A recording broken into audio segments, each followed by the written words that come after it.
రండి రండి రాయుడు గారు, మీలాంటి పెద్దలు మా ఇంటికి వచ్చి మా అమ్మాయిని మీ కోడలుగా చేసుకోవటం ఇంకా రాయుడు గారు ఏంటి బావగారు, బావగారు అని పిలవండి. సంతోషం. రండమ్మా.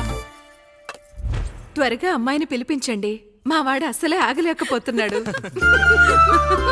మా వాడు చిన్నప్పటి నుంచి అంతేనండి, కక్కొచ్చినా ఏమొచ్చినా ఆపుకోలేడు. త్వరగా మీ అమ్మాయిని పిలిపిస్తే ఆ కళ్యాణం ఏదో చేసేద్దాం.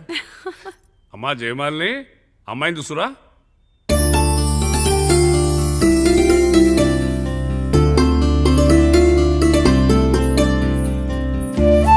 కూర్చోమ్మా. నువ్వు కూడా అబ్బాయిని చూడమ్మా.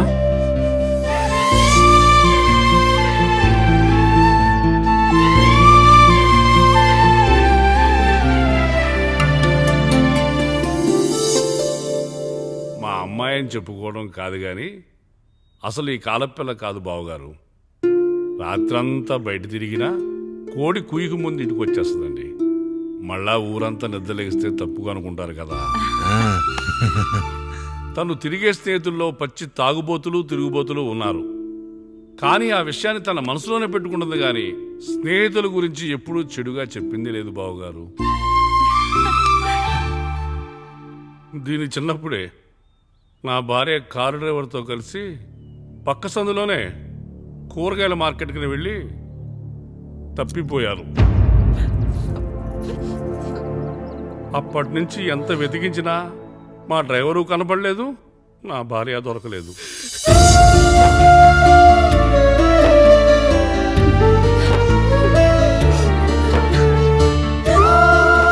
అమ్మ నాకు చాలా ప్రేమ పంచింది నాన్న, అది ఊరంతా పంచుతానంటుంది నా బిడ్డ.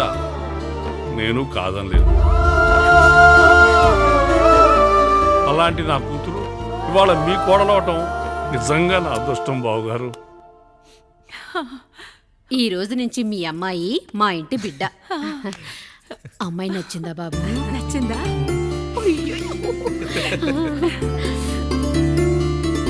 వాడికేం తెలుసు అన్నయ్య గారు, చిన్న పిల్లాడు. ఇప్పటికీ ఆకుని చెవులో పువ్వుని నోట్లో పెట్టుకొని తిరుగుతూ ఉంటాడు.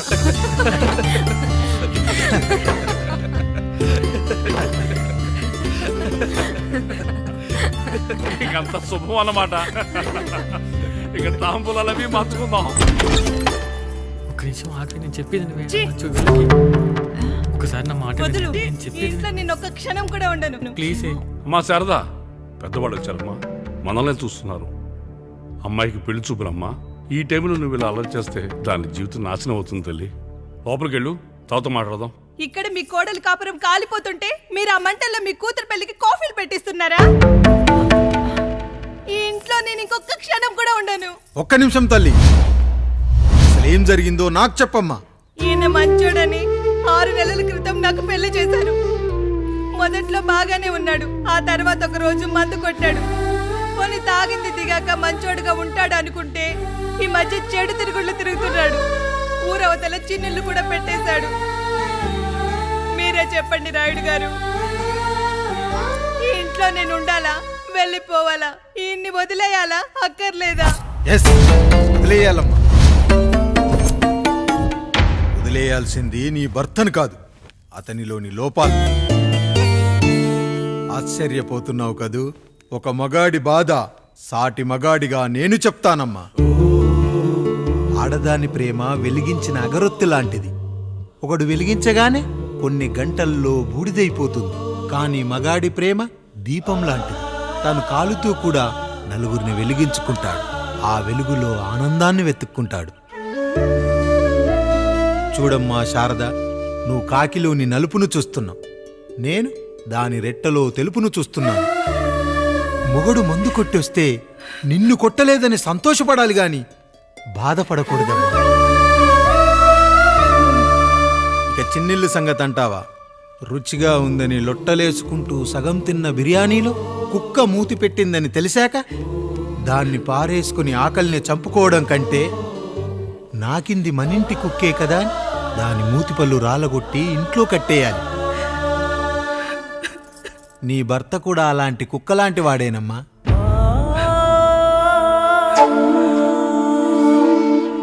ఆడదానికి వయసొచ్చాక 3 ముళ్ళేసుకొని 90 ఏళ్ల జీవితం గురించి కలలు కంటుంది. అదే మగాడు 3 ముక్కలాడి 90 ml మందేయాలని కలలు కంటాడు. హౌస్లోనికి హౌస్ కీపింగ్కి తేడా తెలియని అమాయకపు జాతమ్మా మా మగజాతి. పండగ పూట తినే పాయసం రుచి గురించి మీకు తెలిసి ఉండొచ్చు. కానీ గరళం కంటే చేదుగా ఉన్న బ్రాందీని కక్కలేక మింగలేక తాగే ఆ బాధ ఒక్క మగాళ్లకు మాత్రమే తెలుస్తుంది. కష్టాల్లో ఓదార్చిన మందును సుఖాల్లో మర్చిపోకూడదని తాగడమే కాని మాకు మాత్రం తాగాలని ఆశుంటుందా తల్లి? చివరిగా ఒక్క మాట, కష్టాలు పొంగల్లో మిరియాల్లా మనకే వస్తాయి, కానీ సంతోషాలు ఉప్మాలో జీడిపప్పులా పక్కనోడుతో ఉంటాయి. ఎదుటివాడి ఉప్మాలో కూడా పనికిరాని కరివేపాకుంటుందని సర్దుకుపోవడమే జీవితమమ్మా. రాయుడు గారు, నన్ను క్షమించండి. రాయుడు గారు, నన్ను క్షమించండి. నా తప్పు నేను తెలుసుకున్నాను. ఈ రోజు నా ఇద్దరి బిడ్డల జీవితాన్ని కాపాడారు రాయుడు గారు. ఈ శుభ కార్యక్రమాన్ని కూడా మీరే జరిపించండి. తప్పకుండా.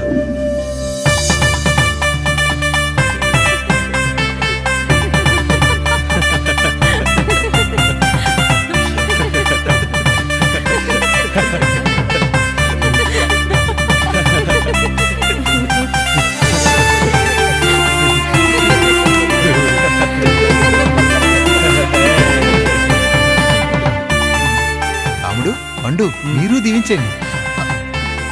మేము దీవించండి.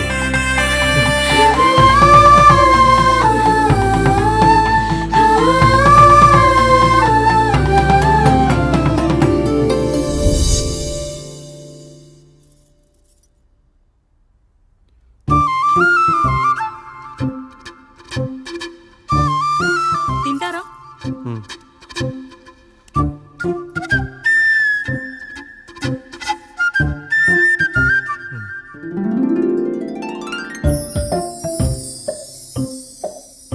ఫస్ట్ టైమా? అవును, మీకెలా తెలిసిపోయిందండి? అంటే మా బామ్మ చెప్పింది. శోభనం గదిలో అనుభవం మగాడైతే మామిడిపండు పిసుక్కొని తింటాడు, అదే లేనివాడైతే మీలా ఇలా అరటిపండు ఓపిగ్గా ఒలుచుకొని తింటాడు అని.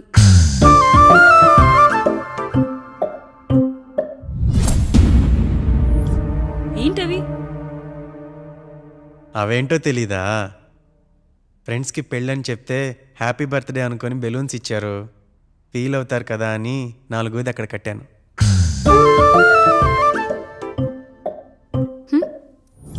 ఈ అన్నయ్య వచ్చాడు.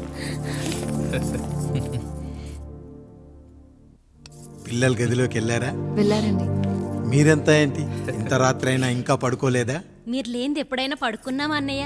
అందరం కలిసే కదా పడుకునేది మావయ్య. సరే సరే, అందరం పెద్దోడి గదిలో పడుకుందాం. ఈ రోజు వాడి శోభనం కదా, అసలే కొత్త. పక్కనుంటే ధైర్యంగా ఉంటుంది. పక్క నుండి దగ్గరుండి జరిపిద్దాం. పదండి.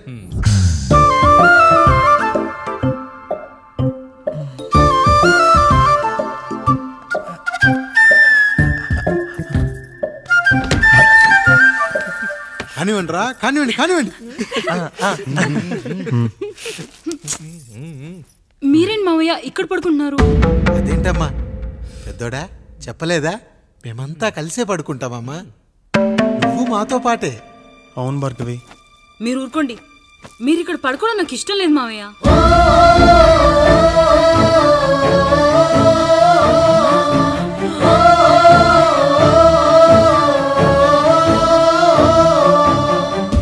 అదేంటమ్మా అలా అంటావు? ఎన్నో చూశాం, ఎన్నో చేశాం.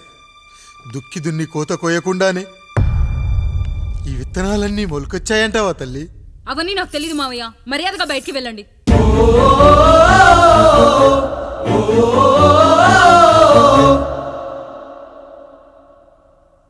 కనీసం ఆ మూలనైనా పడుకుంటామమ్మా. నువ్వైనా చెప్పరా పెద్దోడా? అంటే తను ఇబ్బంది పడుతుంది కదా నాన్న.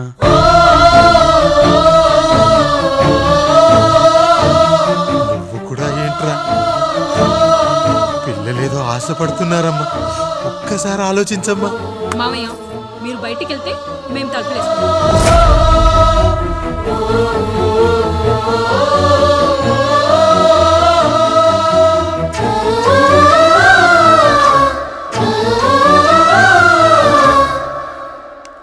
వేసుకోండి అమ్మా, వేసుకోండి. తలుపులు వేసుకోండి.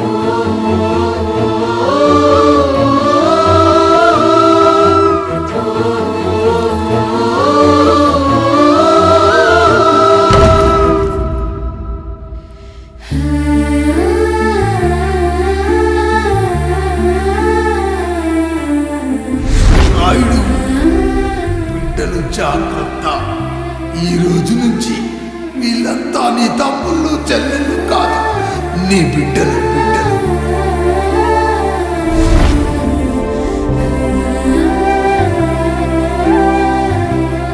జానకి, ఏమండి సావిత్రి, ఏమండి లక్ష్మి, ఏమండి మన గదిలోకి పదండి.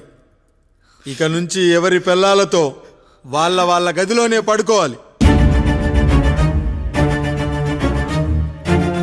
ఇది ఈ రోజు నుంచి ఈ వంశానికి రాస్తున్న కొత్త శాసనం. అయ్యా అలా అరకండి అయ్యా, మీరు లేకుండా మేము ఎప్పుడైనా విడిగా పడుకున్నాము. అంతా కలిసే కదయ్యా పంచుకున్నాం. వెళ్ళరా, వెళ్ళు. నీకు భార్య ఉంది, నీకు పడగది ఉంది. వేసుకోండి రా, మీరు వేసుకోండి.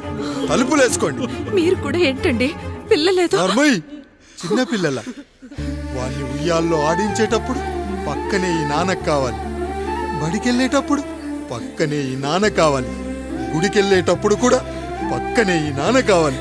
కానీ శోభనం గదిలో మాత్రం పక్కనే ఉంటానంటే బరువయ్యాను జానకి, బరువయ్యాను.